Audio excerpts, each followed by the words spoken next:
Thank you for joining me for another episode of God, Law, and Liberty. And today we want to continue in our series here looking at how we can legitimate the authority of civil government. We said that there are two ways that we reason to conclusions, and one of those was inductive reasoning, so we looked at last time, and today we're going to look at deductive reasoning. But before we go there, let me explain why this is just so fundamentally important. When legitimacy rises or illegitimacy rises to a certain level, revolution must occur.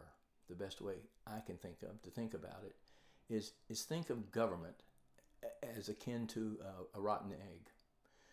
When an egg is rotten, there's no way to reform it to make it edible again. And when you believe in principle that the government is illegitimate, there's no way to reform it. You have to throw out the principle that's rotten and replace it with a new principle that you think is better. So we're directly headed for revolution if we can't begin to help establish the legitimacy of the authority of those in office. Now, last time we used Einstein to establish that inductive reasoning, looking at the facts around us, we can't reach any true or false conclusions. Okay. In fact, Carl Becker, in his book that talks so well about this subject, he makes the statement about the problem with inductive reasoning is he said, at one time, we thought we could, and here's why. There was a vision of man and his world as a neat and efficient machine designed by an intelligent author.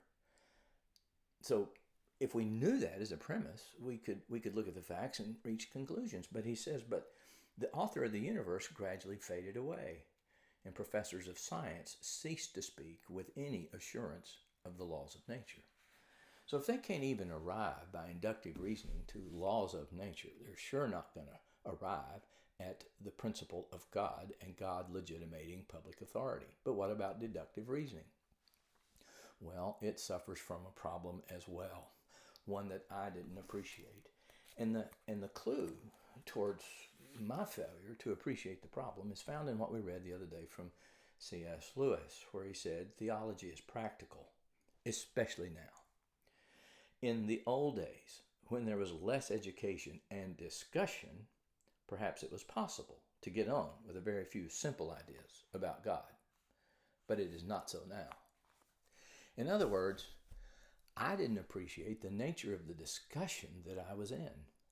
I assumed that that there was still enough of a belief of a God-ordained cosmos that the thinkers and leaders and the advocates for the other side could be led to the conclusion that, oh yes, well, transgenderism is wrong and abortion is wrong and marriage is between a man and a woman. But you see, I didn't appreciate that that's gone among those on the other side. It's actually gone among the thought leaders in our nation. And if we don't understand the nature of the conversation they're having, we won't know how to enter into that conversation.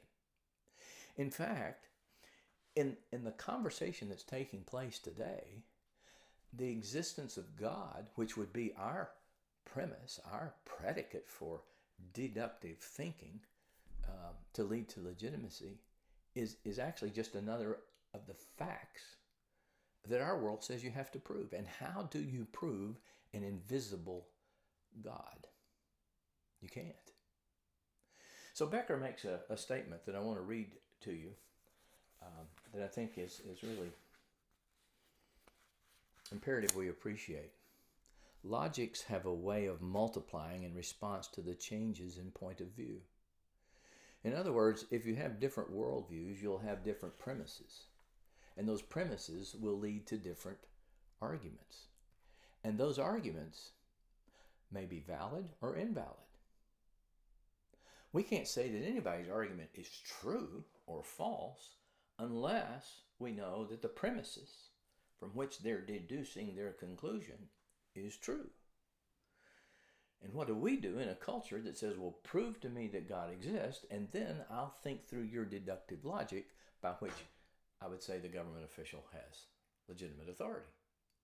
So Becker concludes, In light of what's happened, the secure foundation of deductive and inductive logic have been battered to pieces. So if neither inductive thinking nor deductive thinking can lead us to conclusions that legitimate the authority of elected officials, what are we to do? I hope you'll keep tracking with me as we look for the answer.